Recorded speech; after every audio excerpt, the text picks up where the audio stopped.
Shalom shalom bakunzi ba Burundi Gospel TV, turabaramukije mwese tongera tubaha ikaze muri kino kiganiro cacu. Nanje ni Ani, muriko muravugana kuri miko. Uno munsi rero tubazaniye umutumire, reka tumuha akanya yidondore kugira ngo mubashe kumenya uwari we hama n'ibindi bice bikurikira. Kaze. Murakoze cyane. Murashaka kwidondora? Ariko yakurikirana Burundi Gospel TV. Jewe turi kumwe ni Pasteur Nikiza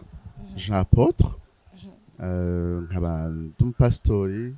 nkaba ndumwanditsi kuri sabanir.com canke liloflocburundi.org, nkaba ndumuconferencier, hanyuma nkaba ndumushingantahe w'umukenyezi yitwa Ariel Trésor, kandi nkaba ndumuvyeyi w'abana babiri, Thais Garden na Remesha Duel Trésor. Okay, turi kumwe na Pasteur Jean Apôtre Nikiza. Mbega Apôtre ni izina cyangwa se ni bango? Murakoze. Murakoze, ndongo y'amashengero menshi cyane. Oya, saba. Ni izina papa yanyise, madame vyagenze gutega basha. Jindi mu 83. Muri iyo myaka nta bantu b'abapotre bari bahari nyine, abantu bose uratswe no musi abantu bose bose benshi bita abapotre. Mugabo ngo yarasenze mvanira murongo, yaca nyita Nikiza Jean Apôtre. Umba yaravugishije rero. Nk'utuvuga duti Pasteur ahindutse kuba Apôtre, umva tuzomwita Apôtre Jean Apôtre. Oya basha muzuba mugira Jean Apôtre gusa. Jean Apôtre. Ngana Apôtre tuzogashirako. Hageze Apôtre car. Mabara abantu bita ngo Major Prophet, ngo Major. Nzocamba Major Apostle. Major Apostle. Nivyo. Bakunzi muri kumwe dukurikira nkuko mwejeje kuvyumva, turi kumwe na Pasteur Jean Apôtre Nikiza, kandi no musi tuzakuvugana kuvyerekeye Green Pastures na Selah Hymnoody. Rero Pasteur, Green Pastures cyangwa se Selah Hymnoody ni iki? Murakoze. D'abord, Green Pastures ni ijambo ryo mu Congereza risobanurwa ubwatsi butotahaye. Ni ijambo rikuye muri Zaburi 23:2, aho Dawidi avuga ati andongorera mu canya c'ubwatsi butotahaye. Imana muri rwa rukundo rwayo irakunda imishaha yacu kandi igakunda ishengero ryayo, ku buryo yagenye ubwatsi butotahaye iturongorera. Ikibazo ubwo bwatsi ni iki? Ubwo bwatsi ni ijambo ryayo, biciye mu bushobozi bwa Mpwemu Yera turongorwa kugenda gufungura kuri ubwo bwatsi butotahaye. Rero Green Pastures niyo programme igamije gufasha abantu ingene borisha muri ico canya citwa ijambo ry'Imana. Tumaze imyaka 6 dufasha abantu gutahura bibiliya, kuyisobanukirwa, kuyishira mu ngiro. Hanyuma Selah Hymnoody, ijambo rya Selah tukirivuga abantu baca bumva amazaburi ko rikunda kugaragara cyane mu mazaburi. Rero ni projet haize nk'imyaka 4 turi kumwe n'aba worship leaders batandukanye, aho twagerageje kwegeranya indirimbo nka cantique nshasha, nka recueil de chansons ishobora gufasha ishengero hejuru yisanzwe ikoreshwa twasigiwe n'abamissionari. Umva The Green Pastures ni movement gusa isanzwe cyangwa se harimo n'ibindi bintu byavuye muri iyo movement? Murakoze. Green Pastures ni movement biblique. Imaze imyaka 6, uyu ni mwaka wacu 7. Mugabo ni novuga nti hariho une organisation mère, ni kuvuga ni initiative ifeza partie y'ama initiative atandukanye yishira hamwe rya Lilofloc Ministries. Kwa dukurikira biroroshe kuri abasite yacu officiel ni Lilofloc Ministries Burundi, liloflocburundi.org. Bacabona yuko Green Pastures, Sabanir, Ngwino Mission Agency n'ama ministère atandukanye ari mwishira hamwe ryagutse yitwa Lilofloc Ministries. Okay. Mbe Pasteur, ni giki catumye mwiyumvira gukaya cyangwa se gukora application Green Pastures na Selah Hymnoody? Murakoze. D'abord imbere yuko Green Pastures ihinduka application yari isanzwe ihari nka programme biblique nka programme abantu biblique baraza bavuye mu mashengero atandukanye tukabafasha gusoma bibiliya yose rimwe mu mwaka mu gusoma ibice bitanu ku munsi hanyuma rimwe mu kwezi tugakoranira ahantu muri Minevamville muri Shemeza Worship Temple iyi programme tuyikorana n'amashengero n'abavuye mu mashengero atandukanye ariko ubu nyuma dusanga ni vyiza yuko iyi programme tuyidigitaliza hari abantu baba bari hanze none twego tutaje muri Shemeza ko tutaje muri Minevamville none twe bigende gute jemba ruguru uku nuku hanyuma ikindi naco kuba twifuza ko ibyo tumaze igihe turafashisha abantu tubihereza amashengero kugira amashengero abikoreshe mu programme yabo ya discipleship twariyumviye ngene ico kintu twoza turagitanga tukakirizinga tukakilibera kugira ngo amashengero aciye approprié gusumba uko twebwe twegeranya abantu hamwe tubigisha rero imbere yuko iba application yari un programme hanyuma ni muri iyo ntumbero twavuze tuti reka biciye muri application turavye n'iterambere riko isi iri kwiraja tudigitalize nuko biragoye tudigitalize iyi programme ya Green Pastures Selah Hymnoody nayo twiyumviriye yuko urabona ni vyiza sinzi ko rero kubona umuntu afise kantike y'ikirundi ni kera abantu bagitunga amakantike tugendana mu mafone kera vraiment urumva wafata bibiliya gute nka twe twakijwe kera gacurenza ko na kantike ako ufise ninda aho ufise inda nino turatwara gutya ariko ubu nkaje ngamwe telefone mfise ntuzi yahimbaza nibaza yakozwe n'ishira hamwe rya Hogi riraba ibintu bijanye n'imihora ya internet kandi ndanabashimira kuko babaye mu ba pionnier ba mbere bakora ama application y'ivy'Imana rero application yahimbaza irafasha abantu so bano baca birabira mu telefone hanyuma ikindi naco kiri kintu caje ni projection abantu benshi ubu mu mashengero baraprojecta ama text abantu bagayakurikira alors ukoze application vyoshe ko umuntu selectiona text kubera tuja mu ma impression ariko amashengero ya ruguru umuntu ashaka kwiyungunganya ngene azobafasha umuntu akabimprimira canke akabafasha donc ibitabo bisohotse biri imprime rero novuga nti avec iryo terambere ryose application ni ikintu gifasha cyane kandi corosha kigabanya ama effort nini pasta izo application kuko tumenyereye kuri Google Play Store ama application nka menshi cyangwa se yose bari mu rurimi rwo mu gifaransa cyangwa se mu congereza none izo application ziri mu ruhe rurimi ko ngaha mu Burundi la majorité cyangwa se baje n'abarundi yego murakoze reka mbere kuri application ya Green Pastures iri mu congereza kubera twifuza yuko ibirimwo bizoshikira abantu bo mu ndimi zitandukanye turifuza kubishira mu Giswahili kugira aba Tanzania aba Kenya bashobora gukoresha iyo application cyane turaviza indimi zo muri Afrika twifuza rero ko mu myaka iri imbere iyi application umuntu azora afyonda ati mbega nkurikirana iyi programme mu ruhe rurimi rero ushira mu Kirundi hari umukanya avuga ati hii ni bitu gani mbona sielewi ariko ishize mu Congereza hanyuma abantu muriya nabonye none YouTube iryo jambo YouTube riri mu Kirundi none umuntu waruguru ntagenda akavuga ati jewe naravye YouTube kanda donc ukajambo konyene simbe ko tereko gusa mugabo umuntu ayuguruye nk'umuntu wo mu Burundi ashaka gusangamwo ivyanditswe mu Kirundi ego application ya Green Pastures iri mu Kirundi hanyuma harimo n'amalien ku nsiguro yagutse y'igitabo turahamvoya abantu kuri channel yacu ya YouTube ya Little Flock Burundi aho usanga ico gitabo tucagura naho nyene ku nyigisho dutanga kuri YouTube zishigikira izo nyigisho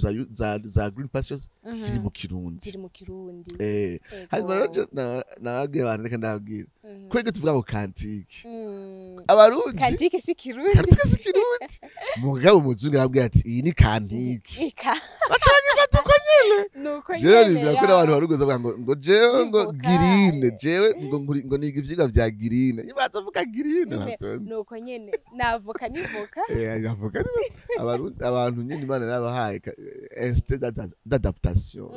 ni ikintu Imana yaremanye umuntu ego babyita ku kirundize quelque chose kirundiza nyine iyo tema akayikirundiza gushikaho iba adopte ati rero kadufate kantike zacu anaje bata kantike na Selah na nyine iri mu Kirundi uko nyene ni kantike Selah ni kantike ya Selah Selah ro jambo uravye no muri bibiliya byanditswe Selah ubundi L ntibaho muri alphabet y'ikirundi aigo ni Selah ariko mu Kirundi mu bibiliya cyanditse Selah bene bajambo rero Selah si Kirundi no muri bibiliya y'ikirundi si Kirundi ya kuko L ntibaho mu Kirundi haleluya ni haleluya ufite none wowe uvuga ngo haleluya ucuvuga haleluya ugashiramwo L kandi tabaho muri alphabet y'ikirundi rero Selah nakajambo kazokorohera abantu kubera gasazo kari muri bibiliya kandi usuko nyene Selah waruzi ko Selah ari jambo rigaruka muri bibiliya inshuro nyinshi gusumba haleluya naho abantu bazi haleluya gusumba Selah bisobanurwa gutuza ituze gutuza nimba waraciye mu baririmbyi hari umwanya muri ko murarongora worship mvuga muti reka tugire interlude musical kugira abantu barimbure kuri indirimbo twako turaririmba hage bagira doze bakadoza ugashushamwa amatapi ari ama strings nyamba araga saxophone mu mbaraga mugabo musique muca muvuza ibintu bituma barimbura nimba uvuza saxophone ukayirondera muri piano mwifise live mukayivuza nimba ari violon nk'aba bateye imbere bagaca bavuza nk'ijya melody nka jewe narakunda ama concert ya jazz kera nkikunda umuziki hari ama concert ya jazz twaraba concert ntibaririmba bavuza melody like in the beginning was the world and the world bagaca baririmba nka Jean chapitre 1er verset 1er à combien baje kuririmba umwanya mutoyi bagaca bavuza gusa panda nk'iminota 30 alors nkari n'amakosa ya jazz uyagiyemwo utakara bavuga ubujambo bubiri agaca bavuza alors n'amazaburi yanditswe pour être chanté sur des poèmes qui zaririmbwa alors Selah vyasobanurwa ni mutuze kugira abantu barimbure kuri aya majambo dujeje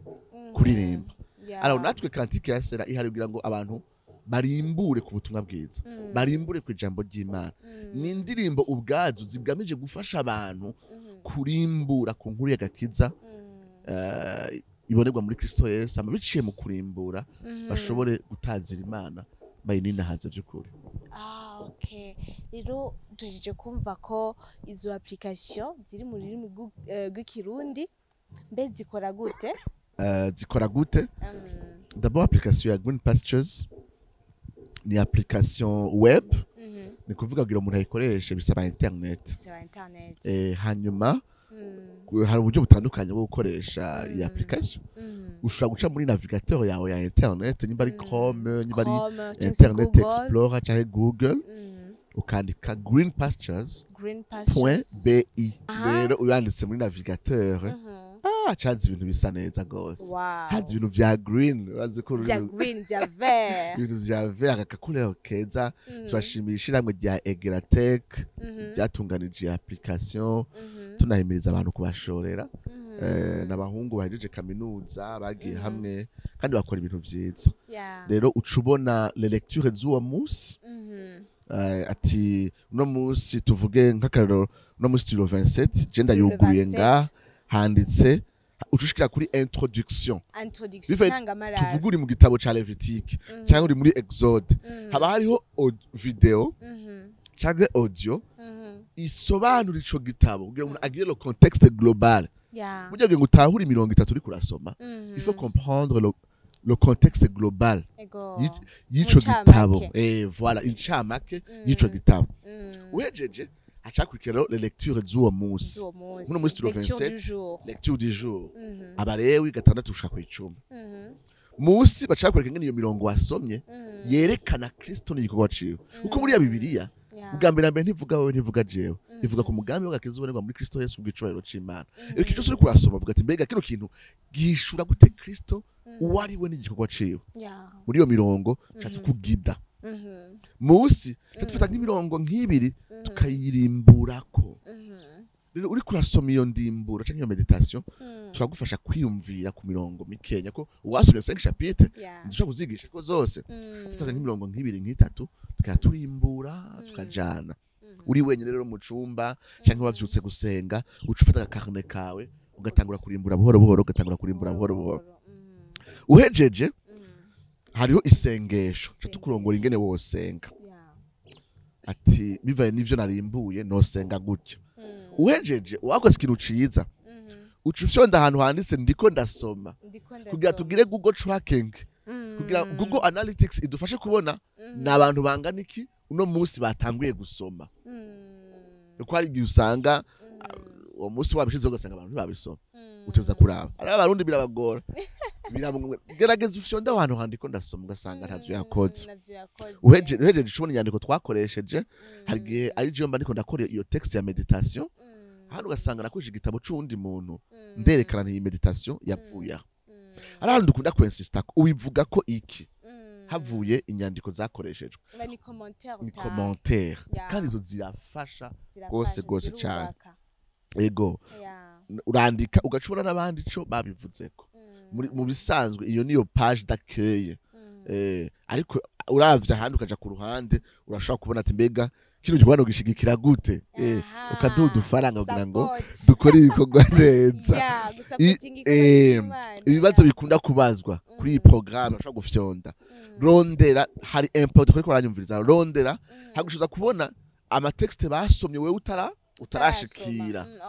igihe woba waracerewe hari abantu batubwira ati mbeko turi muri février ugacivuga uti reka ndabe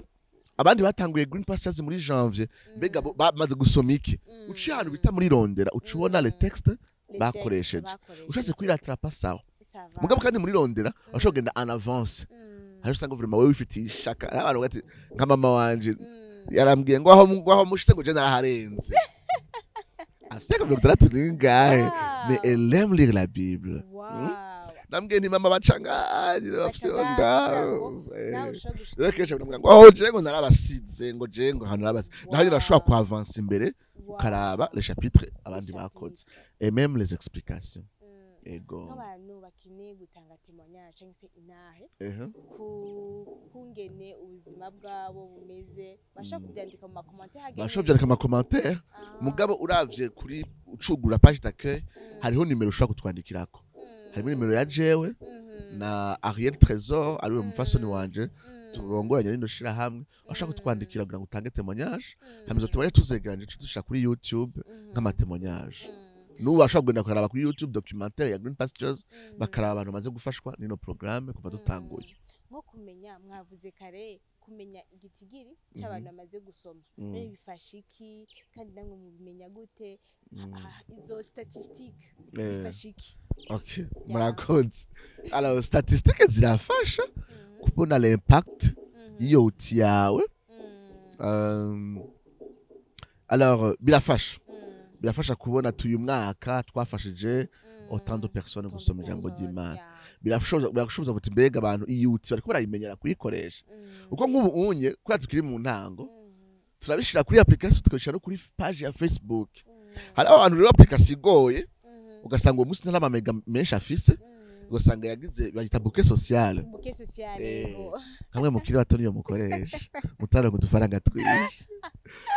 wagize bouquet social abantu dukoresha bouquet social abatahije ucuja kuri Facebook ugacira page officielle yacu ya Green Pastures Burundi utongeye ko Burundi uza gusanga hari ibindi bintu basha arona Green Pastures jejwe isuku mu gisagara gusukura igisagara no Green Pastures Burundi usanga ama text ariko arabari ro nka application igoye baca baja kuri Facebook aro biragoye kumenya neza uko ari yakoresheje ivyo twatanze mugaciye ku yindi platform mugabo hano atwereka abantu ngene ko baramenyera iyi uti buhoro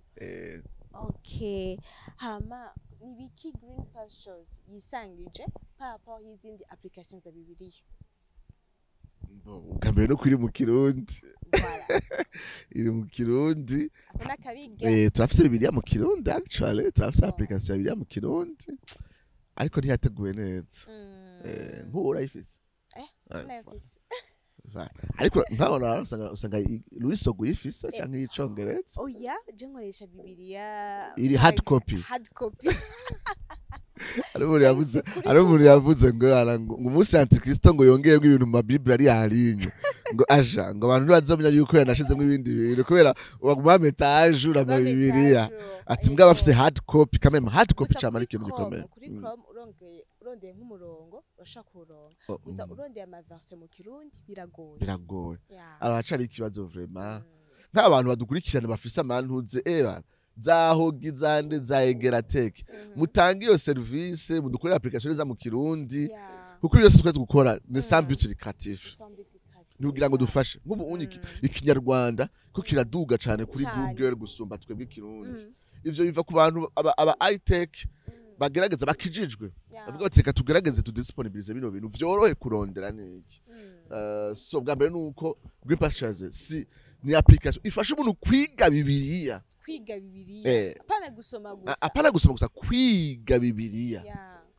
gusoma no kwiga biratandukanye kubganje sinzi ko hari indi application yari bwanze hari ni ya mbere rero d'abord niyo nunze ya mbere specialité yayo iri mu Kirundi kandi numvira ngo ibintu vyoroshe vraiment je umuntu vraiment ibintu vy'indimi ndanabikoreramwo burya biroshe gukura mu congo dushira mu Gifaransa mbere warashaka au début moi je voulais faire une application mu Gifaransa ariko ndivira abarundi batize ndivira pastor impora ngenda gufasha kwigisha cyangwa turare ga pastor mweko mufite ibitabo mu bikura mu by'igifaransa n'icongereza none twe tubikure hehe aho byose bikangaruka mu mutwe ubwa kabiri gaca niyumvira abantu ko banyumviriza abarundi au niveau intellectuel itera imanuka kera umuntu harije humanity yavuga igifaransa ratahura igifaransa neza cyane gose niwarinda no kuja muri kaminuza jewe papa wanje nta kaminuza yize yayize secondaire agira n'ibyo ama formation yabo y'ibintu byabo papa afite 73 nuko aracagwana na logiciel ya Excel ku kazi aracakora mugabo ndabizi yuko j'aime le français kubera papa yanditse agafaransa naravuga nti wow ngize ko ngishatse kugira composition kwishura ngati papa kiro kintu ndagikore gute abantu bakera nawe yabafise 8e 9e yabazi igifaransa mon ami siniko ndakubesha jewe ndi umuntu ubuni Kirundi sigo rurimi rwa mbere nkunda gukuramwo ministère mugabo nabaye oblige kwishira mu Kirundi kubera au niveau intellectuel y'abarundi nabize baraza ngo no kuri pasta ngo jeje gifaransa je ndafise blog yitwa sabanier.com imaze imyaka 4 kandi iri très visite abarundi muri diaspora baravuga ati no kuri kwa dufasha abarundi bo ngaha ngo no kuri pasta ngo ico gifaransa ngo je ntaco natahuye ni kirekire nk'ubu rero hariho site yariro Flock Burundi nandika mu congereza no mu Kirundi puro marandika mu ndimi 3 mu congereza mu Kirundi no mu Gifaransa rero abarundi ushobora kwiyumvira ngo nabize ngo bazi Gifaransa ugasanga si bose vraiment wanditse ibintu mu Gifaransa mugabo batahuye 30%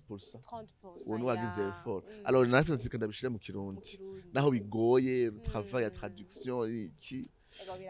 ariko amatam amwamwe usanga ari mu Gifaransa mugabo mu Kirundi ukayabura goye niki so iri speciality komeye cyane ya Green Pastures nuko igufasha. C'est la centralité de Christ. N'ingene ubona Christ au travers de toute la Bible. Pas l'homme, ses besoins, ses rêves. Imana, mucyubahiro cyayo. N'ingene cyaserukiye muri Kristo n'igikorwa ciwe. Kubw'umunezero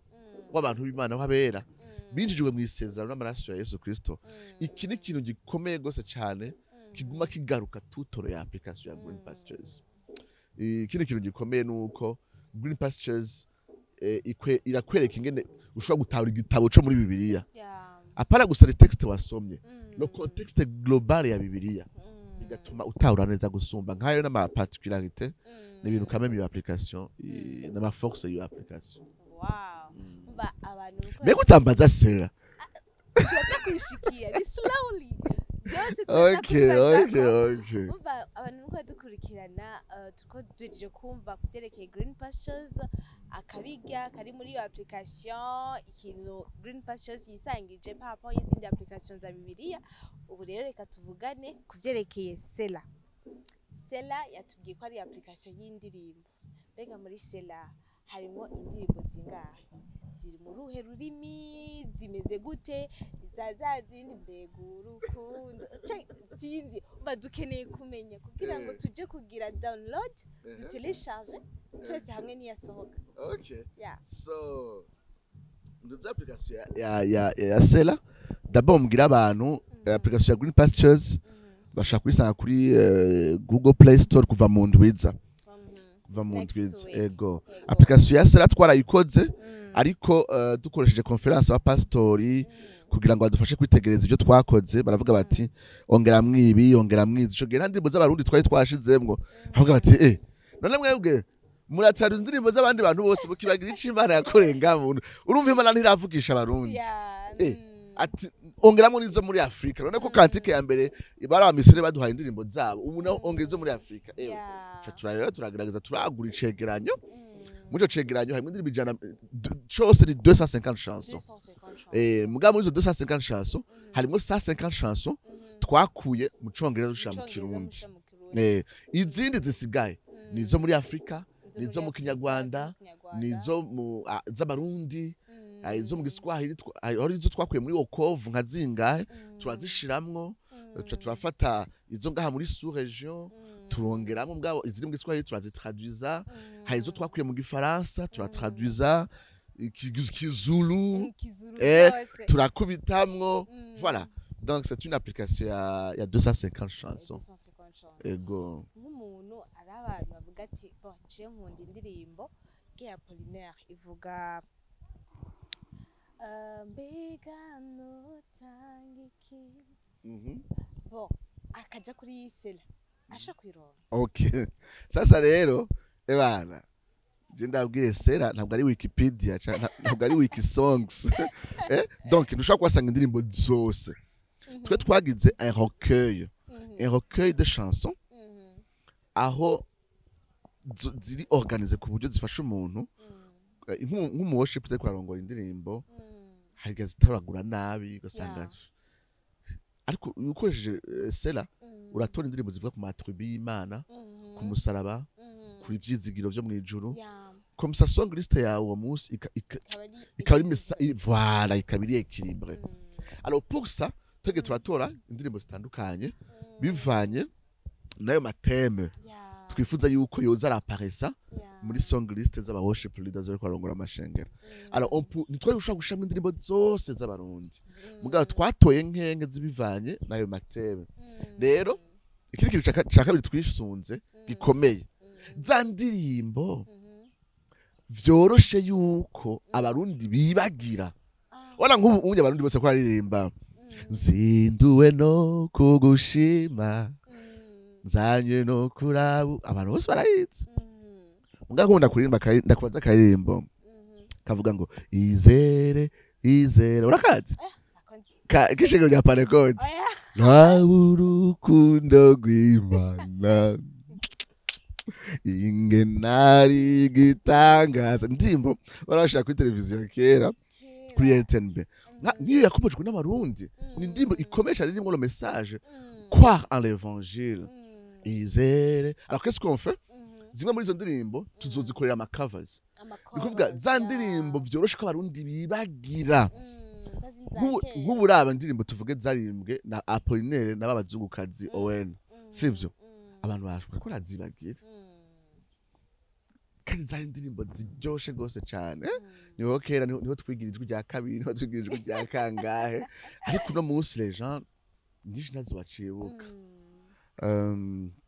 Nukuvuga abantu bakompoza bagashira kuri YouTube indirimbo igaharagwa igaca yibagirwa igaca yibagirwa. Nubu unye nimba David yaririmbye indirimbo narahariwe naracunguwe mu misiza uzokumva abantu birimbira izindi ndirimbo iyo barayibagiye. Inyice indirimbo ikomeye gose cyane c'est pas ngo indirimbo za David nyinshi nziza mugabo namubwiye David ni David je natoyizi nk'indirimbo ya David ya nuhimbazwe mwami Imana nushemezwe wera hozana ni indirimbo ryoshe mugabo igisoka twarayiharaye mugabo ubu nindayivuza urumva hari indirimbo uvuga ati kameme izi ndirimbo ndashaka abantu ntibazibagire kandi abantu batanguye kuzibagira rero ntitwafashe iziharawe twafashe ofete nigeba ego cyane zishobora kwibagirwa ega nawe missionnaire mu kudureza ijya kantike baduhaye indirimbo za kera hari indirimbo za Martin Luther yatanguje mouvement protestant muri 16e siècle hari indirimbo za Charles Wesley zakoje mu bihe by'amakanguru mu Bwongereza mu kinyejana cya 18 hari indirimbo zaririmbwe mu bikora by'ivuga butumwa vya Dwight Moody na Ira Sanki yari umusoliste wiwe umuririmbye izo zose zirashigwa mu kirundi kugira ngo abantu ntibazibagire alors natwe bwa hanini twagerageje kuraba izo ndirimbo abantu bashobora kwibagira byoroshe muba indirimbo za Apollinaire tuvuge yadufashije kutibagira indirimbo ya ntuzwe na Yesu Jesse Nchiganza ni yandi David Nikiza ni Nikiza David mugabo sizo ndirimbo zonyene David Nikiza yasohoye sivyo ico gihe yarazibigisha abapolinaire baciga kuririmba ariko Apollinaire avuga ati indirimbo ya David abantu bazibagire agaca ayisubiramwo mugabo indirimbo David Nikiza bazo yitwa Je Nikiza mama yarakunda cyane mama yarakunda David Nikiza cyane kubyo ashaka kunyita Nikiza David papa arambwira ati what aho byo bari bindi yari umufani rwose wa Nikiza cyanyita ati basi gumizaho Nikiza papa cashao japo twe mama tora Nikiza hande bo nyinshi yasohoye kujanye n'ijuru mora nishimo byinshi numuneze na Yerusalemu umusi wakijwe utevye katwe twakijwe kera hari indirimbo za David Nikiza zaririmbwa n'aba Kristale bataragenda zaririmbwa twaba turimba muri Kayungiro hariya muri Trinité no musabano batakiririmba rero ngizo ndimo twazishiramwe muri kantike kugira ngo ntizibagirwe mba nk'abantu mbwa nucumbwira ngo mbega ngo yandirimbo ngo ya redemption ivuga ngo haleluya neza gusanga abayikeneye baja kuri YouTube akagira redemption voice bacha bayiyo c'est pour valoriser héritage ego ishobora gukamangana vyoroshe hama nk'abantu nk'abamusicien kenshi na kenshi nk'izo ndirimbo za kera ndashaka kuronka no kuri YouTube bakeneye melody cyangwa se igagama singene bayita dore mi faso bamenye ingene baza kuyivuza ubigenza gute okay ubonye amaparole gusa ariko usanga amaparole niyo ya India ya David Nikiza muga ugasanga washize mu mudiho uwundi ugezweho kisha muri hub urakoze alors kimwe muzosanga muri iyo application uyiravye irakwereka telle chanson bagaca kwereka na link tuvuga ngo twataduje indirimbo tuvuga ya Darlene mbwe indirimbo ya Hillsong ukunda par exemple Oceans iyo ngano zirayirimbye Adora yarashize mu kirundi nayo twabaye tugishiraho kubera Adora yarashize mu kirundi ubwizeragise ubwiza bw'umukiza nk'iyo ndirimbo twayitwadije twebwe duca dushira ku ruhande ninde yayanditse hari gusanga atari na Darlene atari Hillsong ari umuntu kanaka yayanditseho hanze akayitanga gatwandikwa wayanditse bwa kabiri gatwereka ninde yainterprese kugira abantu babone la version twakoresheje muri translation yumva ufata traduction yacu y'ikirundi ngo tushaba na link twatanze muri application ya la chanson iri kuri YouTube twakoresheje muri traduction ucubora niyo melody y'ikirundi ngene igenda alors nizi z'ikirundi za kera cyaratugoye mugenzi bose y'ikirundi twashizeho muzigira cover oyambo ego shasha tuko turondera amahera yo gucovering izo ndirimbo za kera kugira ngo tuzishire à la une mugabo tu respecter les mélodies originales umva kabeme urumva nka Fari ariko aravuza indirimbo yahirimbwe na Panekoti ntahangwa cyo kimwe na kera na Apollinaire muri album ya mbere n'uwo mbwira ngo asubire muri album ari amakoro nyene aca yameliora nyene niki so mugabo tukagenda tukarespecta iyo ndirimbo kwayo rero nkuno munsi bariko dukurikirana ejo twatanguje channel yacu ya Selah Hymnoody Burundi tuza turashira kuri amacovers yose kuri YouTube alors hari tuzokorera amacovers n'izindi zikiriho hari umuntu yafasha akaririmba agashira kuri YouTube biratwengeje vraiment urashobora gusanga akantu kari eparpille usanga Imana yarabafashije puf kari kwa n'indirimbo Clark yaririmbanye na Dudu ya kera yijuru ivuga ngo sinzoruka nashitseyo ntabwo nzohengeshanya namba nzokomeza urwo rugendo nzogendana na Yesu niyo ndirimbo ntiri kuri channel ya Dudu mugabo ushaka kuyisanga quelque part hari undi muntu yayishizemwo nkuna ko indirimbo z'abasowazi za kera twaturimba kera waririmbye ngo umva gusenga kwa ngiyo uyisanga hari indirimbo y'abasowazi ukayisanga hari so twaragerageje nyinshi vraiment turazironkera amalink yazo naho zivugije ukuntu mugabo turazironkera amalink yazo izindi tuzozikorera amacovers tuzipostinye kuri channel yacu ya Selah ngo uzosaba ifaranga utuduterera ifaranga yes nariko muradukurikirana mwese abafise uburyo abatabufise ego vraiment voilà n'ivyiyumviro naho nyene n'intere ego cyane ego hama mbe nk'abantu badakoresha telefone za Android bazoshikirwa gute niyo innovation abantu batakoresha Android bakoresha ama iPhone cyane kuri App Store dufate nk'abandi bakoresha udutororiro tujya rero bizotugora d'abord urumva mwishengero ryiwe bazozi project imbere azibone mugabo tuko turasaba nyene abantu organisation atanga amafaranga nibazane amafaranga twimprime ibitabo naho bitoba byinshi mais quand même mugani wawe hari umuntu adatunga Android adatunga iPhone akene gutunga ico gitabo so va ego cyangwa amashengero ya ruguru so tuzogira des impressions z'amakantike abari kwatumva ni badushigikira tugashora juste kurihisha les frais d'impression kubera Selah project ni projet non lucratif twemere no d'abord channel yacu nituyimonetiza nitwemere no kuyimonetiza ebana muduhereza ayo ma views ntabwo ari amafaranga tuko turarondera ntabwo tuyimonetiza ubwa kabiri nuko ivyo bitabo tubisohoye turihisha juste les frais d'impression ariko nizo frais d'impression ndazi benshi ntibazozikwiza cha turondera abandi bantu baduhereza sponsor ati igitabo ko cabaye imprimé kuri 6000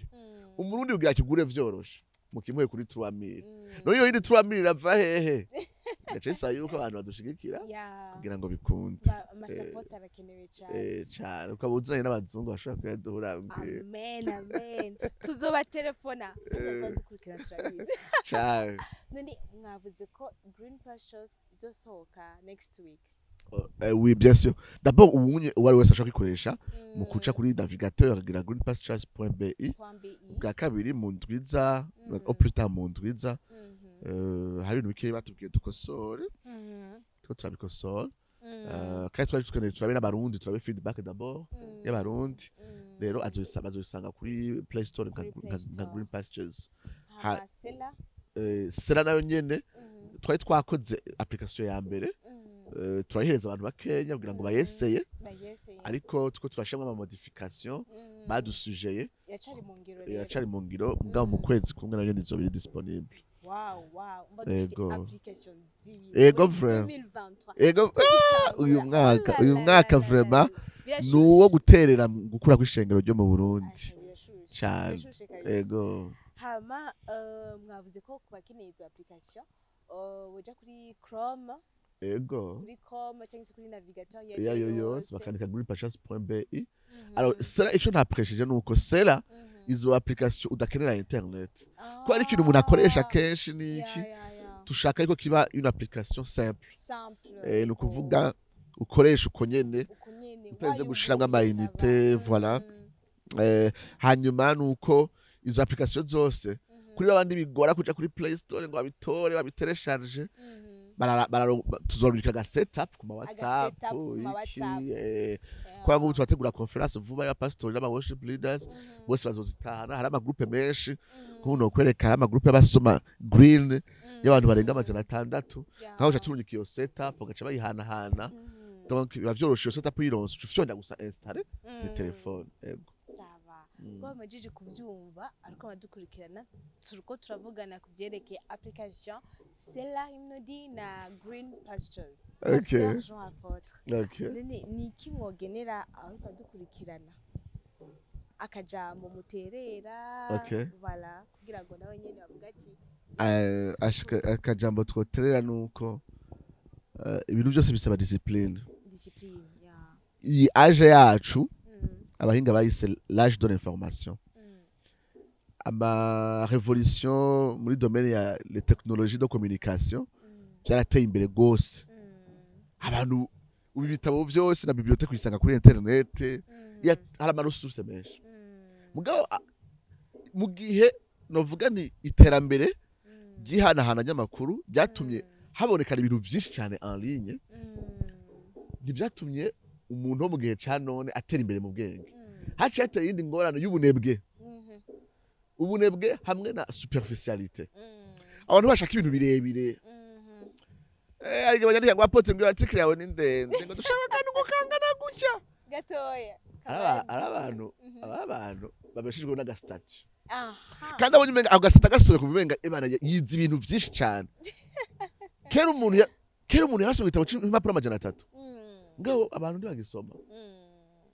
abiyo wese ndavuze ngaha mu Burundi gusa no hanze abantu bose n'abahinga barababaye ingene ubumenyi buri kuburasubira inyuma mu gihe womenga hari ubutunzi bwinshi en ligne. Oh mon Dieu, ugize efura gasoma katika kagaheza urumenga yasomye urutabo birababaje urumva ashize agasitatu kuri bana hari niga yandika kuri Facebook ngo channel yanje ngo nzohanda babwira ngo morning ngo my morning with Jesus ngo my kwangwa with the Holy Spirit ngo biki ukaba urumva ko ari umuntu nyine yadendekeranije yagize iki rero tubahaye ibintu nk'ivyo biri consistent hari umuntu acavuga ati ibyo bintu ni byinshi kubera ubwo bunebwe niyo superficialité abarundi rero bariko baranyumviriza cyane muri Afrika yo twita anti-intellectualisme ni culture yo kudakunda kwiga ni kuvuga ko umuntu abona umenga yize hari umuntu yambwiye ngo rega ngo ibintu ngo byo kwiga cyane ijambo ry'Imana ngo umuntu ngo waca yuma ngo muhemu yera ngo acagenda ngo umuntu yize cyane ngo umenga rero muhemu yera je sinzi uwo muhemu yera wabo adakundana n'ijambo ry'Imana adakundana no kwiga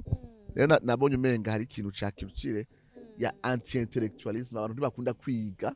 hari n'igabo umenga kwiga ni ikintu kibi umenga biryosha umuntu nara kera umuntu yakunda kumbwira ngo pote ngo urazi ibintu byinshi cyane ngo je ngo simeze nkawe ngo je simbloka bible yose mu mutwe ngo soma karongo kamwe gusa ngo kamwe gusa ngo ndakagendera mugabe bivuga ngo ivyanditswe byose vyahometswe n'Ihoraho kandi bifite akamaro ko kwigisha umuntu kumurera kumutoza indero ngo aho umuntu ashitse ashobora gukorera Imana rero tuvuze ngo ivyanditswe byose ni byose nyene uko usoma gatonya niko no kuba umuntu ashitse bingana nako nyene wasomye rero ndahimiriza abantu cyane yuko ikintu c'ubunebwe ikintu cyo kukengera kwiga ikintu cyo kuba umuntu wo hejuru ari superficiel tubireke tugira umuco wo kwiga ijambo ry'Imana tuba abantu bashitse n'ishengero ryo mu Burundi ribe ishengero rishitse bagusoma gutera kumenya ego kumenya gatuma umuntu ashitse mu Mana na Jesus yanishije Satani bicimye yavuga ngo handitswe ngo umva imbere kuvuga ati ngo handitswe wabisoma mugabo wenda kubwira ikintu kimwe urafise umugenzi gusa ntawenzi iyaba Satani yaramuteye mu bugaragwa amaze kandi ijuru ari muri jeune nuvuga ngo urara Yesu kubera yari Imana nyene Satani aje kumugerageza yaramubona nyene mu buryo bw'umubiri rero aje Yesu yavuze ngo handitswe ngo mugabo hari umugenzi wawe cyangwa umugenzi wanje amaze 40 jours ari muri jeune agaca abona shitani araje yego cavuga ngo la bashia la kabashia la la ya baramubwiye yuko hari amajambo magique asubiramwo urumva ibintu bigaca bihinduka ariko Yesu yaramaze 40 jours yavuze ati il est écrit ego il est écrit que l'homme ne vivra pas seulement de la parole du pain, mais de la parole, mais de toute parole qui sort de la bouche de Dieu. Haraka jambo wogeko, toute parole. Nabarabwiye abantu. Keshi iyo murongo harya kwaruka toute wewe uvuze bakibagira. L'homme ne vivra pas seulement du pain, mais de toute. Iyo toute rero sakarongo kamwe. C'est toute la parole. C'est toute la Bible. Niba ushaka kumenya imyaka 5 iyo toute utarigera uyisoma. Toute la parole de Dieu. Alors, très Green Pastures, igufasha lire et comprendre toute la parole de Dieu.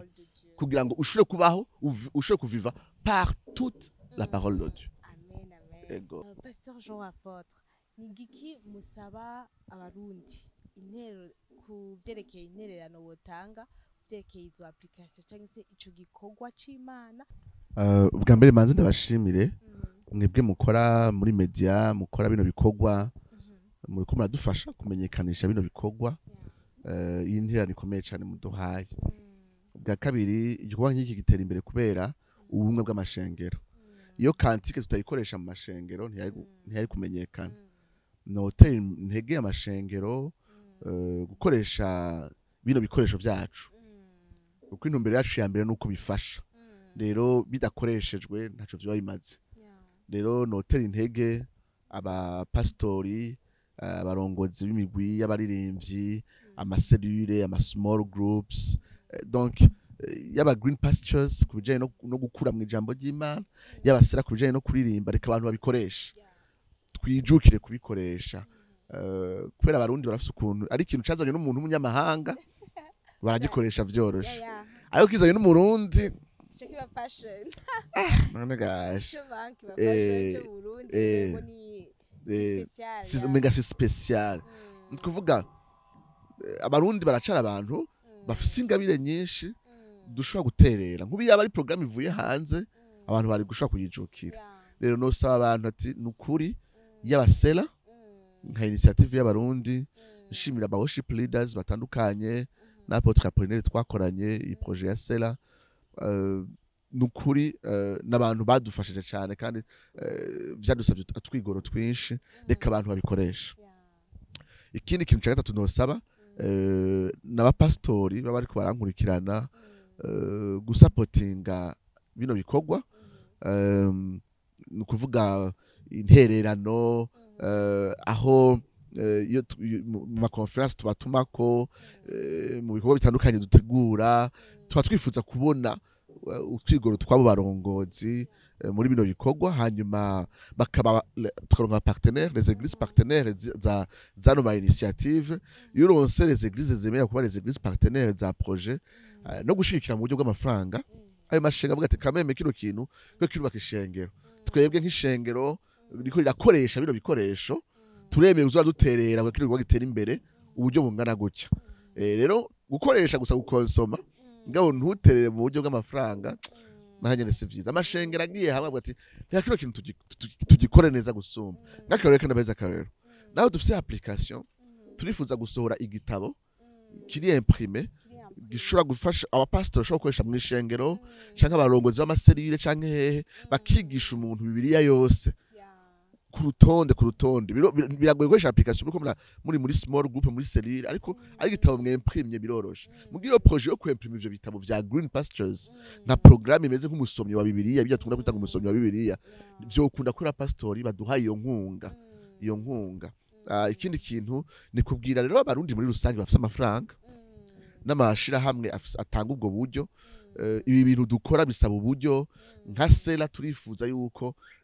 twokora ivyinshi bikaja en ligne kugira ngo bimenyereze abantu iyo hockey shasha ya Selah bisaba uburyo bwinshi nababwira nka live recording tuko turategura izoba vuba cyane nko mu kwezi kwa 3 cyangwa kwezi kwa 3 izotwara indirimbo zisanzwe nka 10 bitware nk'imiliyoni nka 10 kandi iyo ni live recording imwe tuzokora nyinshi urumva ko busaba uburyo rero nosaba abarundi badukurikira barafise amafaranga abarundi barafise amafaranga kandi ugasanga abantu bakijijwe bagwiza atunga aho kumbura hari batanamenya kumbure n'izo projet rero nk'abari kwadukurikira canke bazi abayafise mubatubwirire ego abacane cyane aba individu hamwe kandi n'amashirahamwe rukristo ashigikira amaprojet bashobora kuduhereza inkunga yabo byodufasha rwose bikaduterera cyane akozi manko muradukurikirana tuhejeje kuvugana ku byerekeye application Green Pastures na Selah Hymnoody reka rero dushimire Pasteur Jean Apotre Nikiza tukatubwira ku byerekeye izo application hama twizeye ko n'undi munsi nitwabatumira zoze vuba ntiwabwira bagasubscribinga kuri channel yacu ya Selah yanditse ko Selah Hymnoody Burundi vraiment bagira ka effort vraiment bana Selah ni Selah nyene SELAH hymno C E L A H hanyuma Hymnoody ni he ye ne O D Y Hymnoody ucawongera ko rero Burundi BDI ntukigira cyo sugira BDI urumva kubera amakava zose tuwose tuyashira kuri nka stock hanyuma vuba turategura live recording y'indirimbo nyinshi twakoze mu buryo bwa worship tuzishira kugira ngo abantu bazi baramenyera buhoro buhoro on peut pas enregistrer tout le recueil ni nko kubona Cantique n'abama ya Fabrice bande wiga imbere cagihe yarasubiyemo Cantique mugabo on peut pas faire toutes les chansons mugiyo zibaye recorded zirashoboza abantu kuzobaramenyera ibya Cantique so natwebwe dufite objectif yo kurecordinga 50 chansons muri 150 twakuye mu Congereza tuzirecordinge hanyuma abantu bashobora dusanga kuri channel yacu yego hama nimwibagire gusa subscribe ico rero sasa turabasabye ni gusubscribinga wego subscribing bana usubscribing no kuri Gospel TV bana nibo bampaye icica rumva foko nabo nyene uhere ngaha anye uhejeje ucuza kuri Selah Hymnoody Burundi Gospel TV bana maze imyaka myinshi o service ishengero ryo mu Burundi mu buryo bwa media twese twaje inyuma yanyu nakuraje mwakoze igikorwa kidasanzwe amen mwibuke no kudusapotinga cyane igikorwa c'Imana cyane gose cyane hama Pasteur Jean Apotre merci cyane turashimye namwe turabashimiye dushimira na Gospel TV kandi mumenye ko turindiriye izo application next week duhari kugira ngo tugire subscribe tugire download mutangiye setup muyihanahane mu group imbere ko izo application ziboneka tubibutse ko mushaka kuzisanga kuri kuri navigateur ya greenpastures.bi greenpastures.bi muca mubibona kuri hama bakozi mukuru badukurikirana turabashimiye namwebwe murakoze kubana natwe muri kino kiganiro hama twibutse kugira share gukomenta kugira na partage umva byose partage ni share no kugira like kuri kino kiganiro murakoze cyane mukomeze muhezagirwa na Yesu Kristo abane namwe bye